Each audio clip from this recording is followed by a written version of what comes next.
So hey everyone, welcome back to another quick and very interesting tutorial. Where in this quick tutorial, I'm going to show you how you can remove the virus from your Windows 11 without using any third-party software or application. Now, in order to do it, simply open the settings of your Windows laptop. You can easily find it on the Start menu. Now here, simply go to Privacy and Security option on this left window. Now click on Windows Security that is on the top of this list. Click over there, and here you'll see this option of Open Windows Security. Just simply go to there.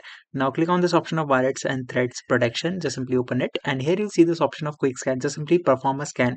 Now what it does is simply perform a quick scan to all the files that are available on your computer. Now here, in order to directly remove the thread, just simply go to this option of manage settings and make sure that all of these options are turned on. Now it will automatically delete all the viruses that will find on your laptop or computer. Alright, so that's it for this tutorial. I hope this video will be helpful for you. Make sure to hit the like button and subscribe button for more such helpful and interesting tutorials. See you in the next one. Take care.